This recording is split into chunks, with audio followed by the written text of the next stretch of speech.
Hi everyone, I'm Chavi Kohli, Chief Diabetes Educator at Medanta the Medicity, and I'm here to help you manage diabetes and other lifestyle related issues. In this video, we'll discuss the next alphabet of our diabetes series, and that alphabet is E. Do you know E stands for what? Any guesses? E in case of diabetes series stands for eye examination. Now you must be thinking that this is diabetes series. Then why am I talking about eye examination? आप में से कितने ऐसे लोग हैं जो ये सोचते हैं कि आई एग्जामिनेशन करवाना क्यों इम्पोर्टेंट है? हमें तो डायबिटीज मैनेज करनी है, तो हम आई एग्जामिनेशन क्यों कराएं?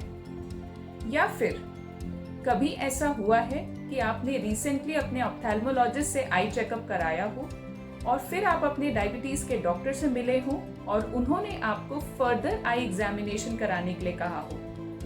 क्या आपके मन में ये ख्याल आया है उस टाइम कि अभी तो मैं डॉक्टर से मिला था और मैंने अपनी आईज चेक करवाई थी और मेरी आईज ठीक थी, तो क्या फिर से मुझे आई एग्जामिनेशन कराने की जरूरत है?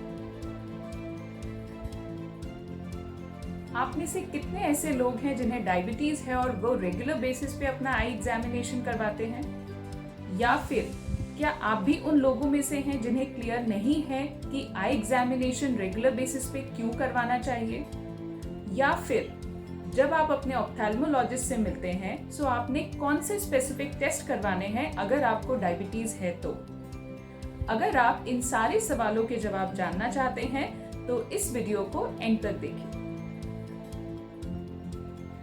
आई एग्जामिनेशन क्यों करवाना है या कितने फ्रीक्वेंटली करवाना है, ये जानने से पहले आई के स्ट्रक्चर को समझना बहुत इंपॉर्टेंट है।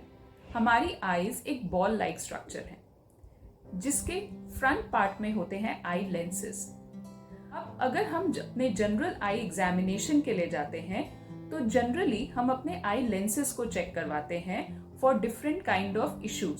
सो आई लेंसेज किसी के थिन हो सकते हैं, किसी के थिक हो सकते हैं, या फिर कुछ डिफरेंट इश्यूज हो सकते हैं जिसके अकॉर्डिंगली हमें आई नंबर्स या स्पेक्स प्रिस्क्राइब किए जाते हैं। इसके अलावा आईज में कुछ एलर्जिक रिएक्शंस हो सकते हैं, कैटरेक्ट की इशू आ सकता है या डिफरेंट इश्यूज हो सकते हैं। बट जब भी हम डायबिटीज की बात करते हैं सो उस टाइम पे हम आई के लेंसेज की बात नहीं कर रहे होते हैं, हम आई के उस पार्ट की बात कर रहे होते हैं जहां पे एक्टिव ब्लड वेसल्स होती हैं और ये पार्ट आई के बैक साइड में होता है।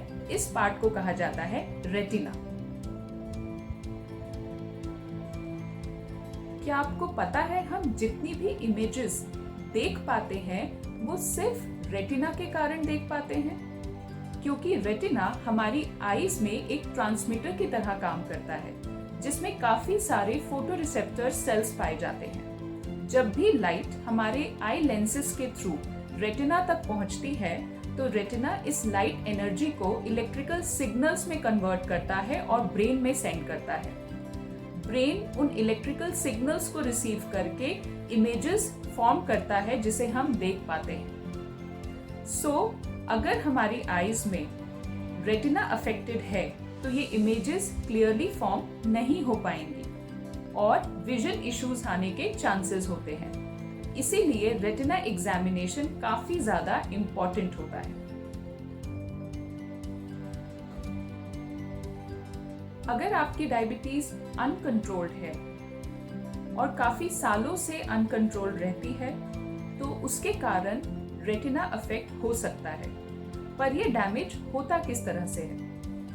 क्योंकि रेटिना आईज का वो पार्ट है जहां पे एक्टिव ब्लड वेसल्स होती हैं, तो लॉन्ग स्टैंडिंग अनकंट्रोल्ड डायबिटीज के कारण ये थिन ब्लड वेसल्स ब्लॉक होने लगती है, जिनके कारण इन ब्लड वेसल्स में कुछ बल्जेस क्रिएट हो सकते हैं या फिर ये बल्जेस कई बार फट भी सकते हैं जिसके कारण फ्लूइड या ब्लड रेटिना के ऊपर कई बार आ जाता है।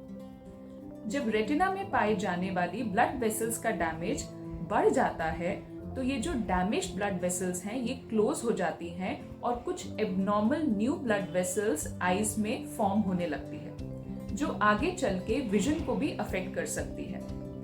अगर हम डेटा देखें तो हर 1% HbA1c राइज के कारण आई प्रॉब्लम 25 to 35% राइज हो सकती है।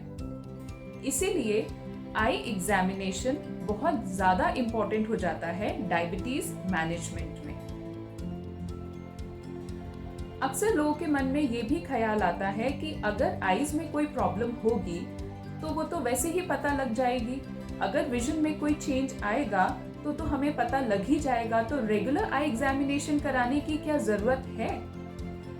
अगर हम इस बारे में समझें तो रेगुलर आई एग्जामिनेशन कराने की बहुत ज़्यादा ज़रूरत है, क्योंकि जब भी आई में कोई भी डैमेज इनिशियल स्टेज पे होता है तो सिम्टम्स इतने क्लियरली विजिबल नहीं होते, या फिर सिम्टम्स विजिबल होते हैं। कई लोगों को आईज में फ्लोटर्स दिख रहे होते हैं या फिर कुछ माइल्ड विजन इश्यूज होते हैं जो वो आइडेंटिफाई नहीं कर पाते।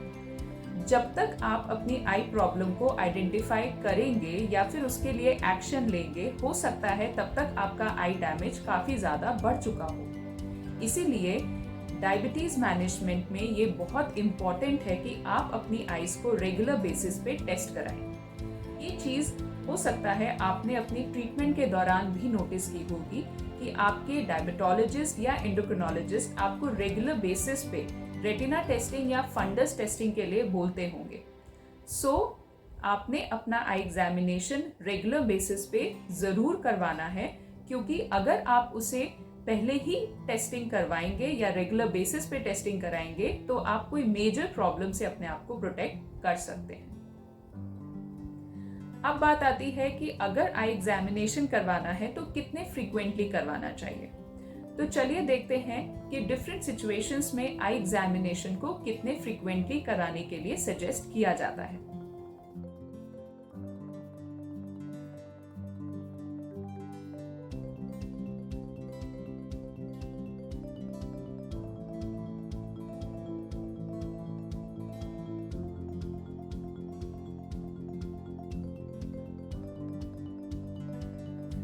इस वीडियो में हमने देखा कि आईज के डिफरेंट पार्ट्स कौन से होते हैं, कौन सा पार्ट होता है जो डायबिटीज में सबसे ज्यादा अफेक्ट होता है।